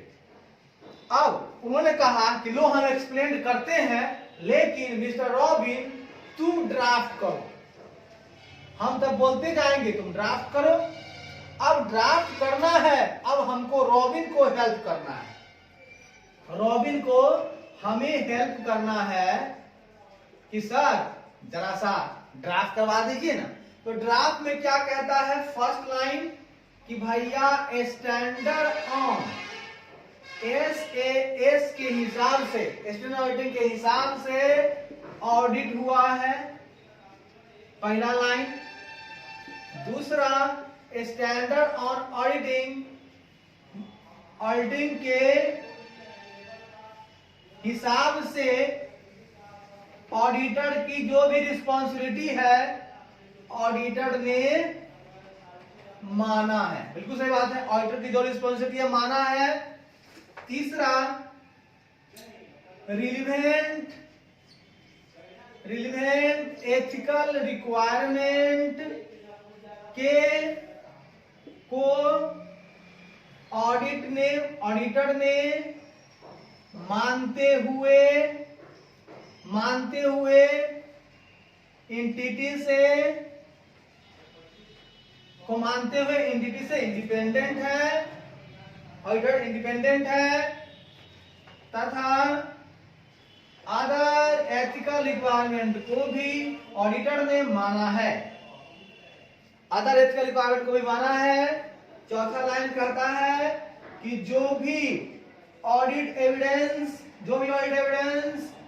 Auditor ने प्राप्त किया है वह, और जिसके आधार पर उसने ओपिनियन दिया है वह ऑडिट एविडेंस पूर्ण रूप से सफिशिएंट एंड एप्रोप्रिएट है और किसी तरह की दिक्कत वाली बात नहीं है।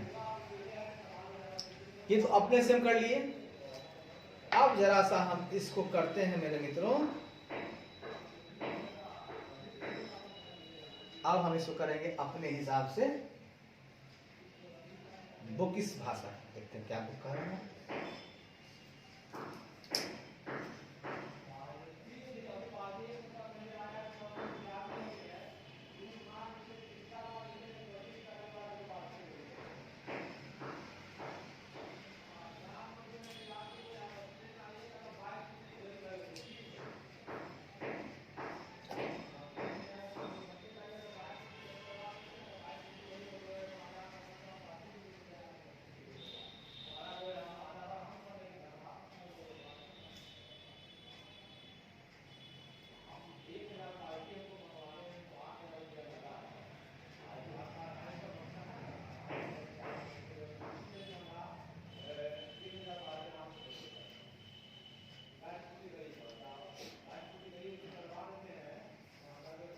सुनिएगा, सुनिए ना, इसका जवाब अब हम देते हैं, एकदम सटीक देंगे, सुनिए,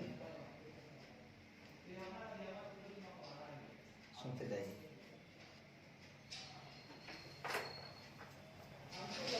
ये इलस्ट्रेशन है, इसका जवाब हम देते हैं।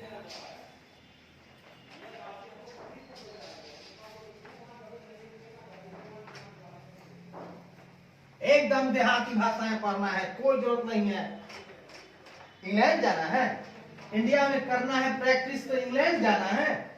एकदम देहाती भाषाएं पढ़ेंगे, एकदम देहाती भाषा में। लगता है 4 लाइन इंग्लिश में किसी को आ गया, बनता है इंसान।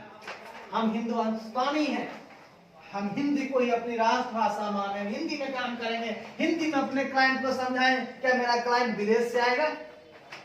हिंदुस्तानी है वो, हिंदी में बात करेंगे एकदम तोड़ तोड़ करके। अरे कंसेप्ट समझना है भाई, इंग्लिश चेक करता है, इंग्लिश चेक करता है, राइटिंग चेक करता है। अच्छा, चेक करवा देते हैं राइटिंग। और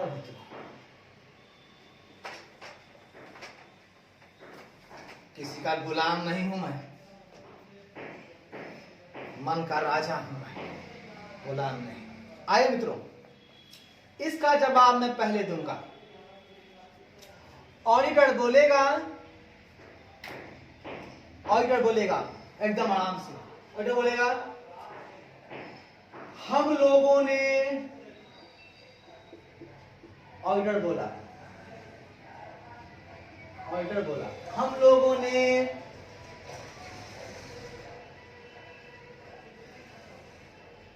जो हम लोगों ने अपना ऑडिट कंडक्ट किया है, हम लोगों ने अपना ऑडिट, हम लोगों ने अपना ऑडिट कंडक्ट किया है,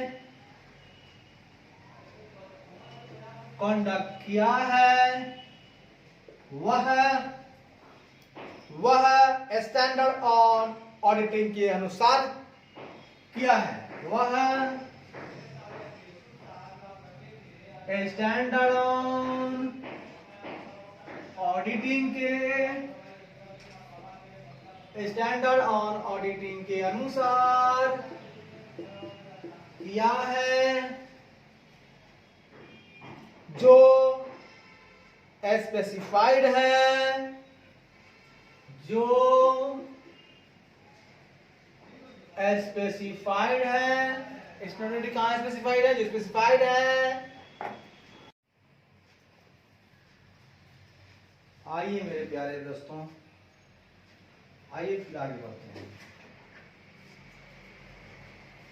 नहीं चाहिए मुझे किसी का सहारा नहीं चाहिए, काफी हूं अकेला मैं। आइए मित्रों, जैसा कि कल हमने चर्चा किया था कि एक क्वेश्चन था जिसमें हमको देना था एक सेक्शन, ओपिनियन सेक्शन। तो उस ओपिनियन सेक्शन में हम लोग लिखते हैं कि हम लोगों ने फिनेंशियल स्टेटमेंट जो है फलाने कंपनी का है उसका ऑडिट किया है, और वो जो फिनेंशियल स्टेटमेंट था वो 31 मार्च 2021 का था, जो भी लास्ट है, चूंकि 20-21 फाइनेंशियल ईयर है, उसका स्टेटमेंट ऑफ पीएल भी था। ये दोनों था जिसका हमने ऑडिट किया है।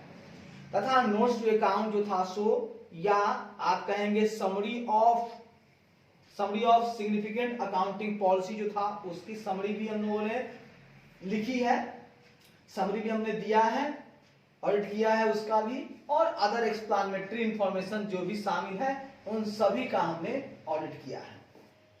हमारी ओपिनियन जो है हमारे बेस्ट ऑफ इंफॉर्मेशन के हिसाब से है और एक्सप्लेनेशन के अनुसार है जो हमें मिला है। मतलब ओपिनियन जो हम दे रहे हैं वो हमारा बेस्ट इंफॉर्मेशन और एक्सप्लेनेशन के हिसाब से है। हमने जो भी पूर्व कथित एफोर्सेड फाइनेंशियल स्टेटमेंट जो इंफॉर्मेशन दे रहा है वहां पर, वो एक्ट के द्वारा रिक्वायर्ड मैनर में ही है। हाँ, वो एक्ट के द्वारा रिक्वायर्ड मैनर में ही इंफॉर्मेशन दे रहा है और ट्रू एंड फेयर व्यू दे रहा है। क्योंकि वो ट्रू एंड फेयर व्यू इसलिए दे रहा है कि वो एक्सेप्टेड अकाउंटिंग प्रिंसिपल के साथ कंफर्मिटी दे रहा है, मतलब उसके साथ अनुकूल है, जो कि इंडिया में एक्सेप्टेड अकाउंटिंग प्रिंसिपल है उसके हिसाब से है, अनुकूल है, इसीलिए वो ट्रू एंड फेयर व्यू दे रहा है। यह स्टेट ऑफ अफेयर्स जो है 31 मार्च 21 का है तथा पीएल भी उसी डेट का है। चलिए, तो हम लोगों ने अब तक पढ़ा 3, टाइटल पढ़ा, एड्रेसी पढ़ा और हमने पढ़ लिया ऑडिटर्स का ओपिनियन। टाइटल्स में कुछ नहीं देना है, सीधा लिखना है इंडिपेंडेंट ऑडिटर्स रिपोर्ट। एड्रेसी में हम लोग यही कहते हैं कि एड्रेसी में हम लोग वैसे तो कंपनी के केस में मेंबर्स या शेयर होल्डर्स देंगे और बाकी अदर केस में जो हमारा लॉ कहता है, जो रेगुलेशन कहता है, जो सर्कमस्टांसेस है, जो टर्म ऑफ एंगेजमेंट है, उसके हिसाब से एड्रेसी को एड्रेस किया जाएगा। ठीक है, पूछिए। और अब आगे हम बढ़ते हैं और हमने ओपिनियन में बताया कि 5 बातें हमको ध्यान में रखना है। सबसे पहली बातें हैं कि हमने उस एंटिटी को आइडेंटिफाई कर लिया है जिसका ऑडिट हुआ है। दूसरा, हमने ऑडिट किया है। तीसरा, फाइनेंशियल स्टेटमेंट में शामिल होने वाले जितने भी स्टेटमेंट है सबका टाइटल हमने याद कर लिया है, जान लिया है। चौथे नंबर में जो भी सिग्निफिकेंट अकाउंटिंग पॉलिसी की समरी है वो इंक्लूड है, और लास्ट में जो भी फाइनेंशियल स्टेटमेंट है उनका डेट्स और उनके पीरियड्स भी शामिल है। आइए अब हम लोग बात करते हैं बेसिस फॉर ओपिनियन की। किसकी बात करते हैं मेरे मित्र? Basis for opinion. आइए चर्चा को आगे बढ़ाते हैं। एक चैप्टर पहले से खत्म कर लेते हैं, ऑडिट रिपोर्ट। उसके बाद हम लोग फिर दूसरे बुक को उठाएंगे। ऐसा नहीं है कि सिर्फ एक ही में लगे रहेंगे, थोड़ा जल्दी से इसको खत्म करते हैं। ऑडिटर्स रिपोर्ट को चैप्टर नंबर 11 खत्म हो जाता है, उसके बाद हम लोग फिर आगे बढ़ेंगे। ऐसा नहीं है कि हम लोग एक ही सब्जेक्ट लेकर चलेंगे, और भी सब्जेक्ट को लेंगे, हम तेजी में चलेंगे थोड़ा सा। आइए बेसिस फॉर ओपिनियन की चर्चा करते हैं।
आइए दोस्तों,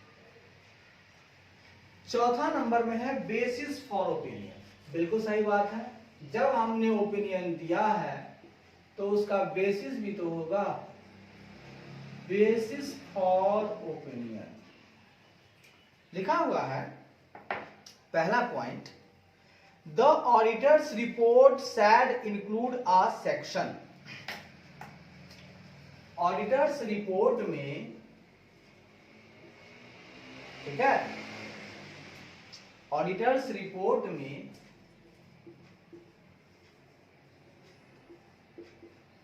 एक सेक्शन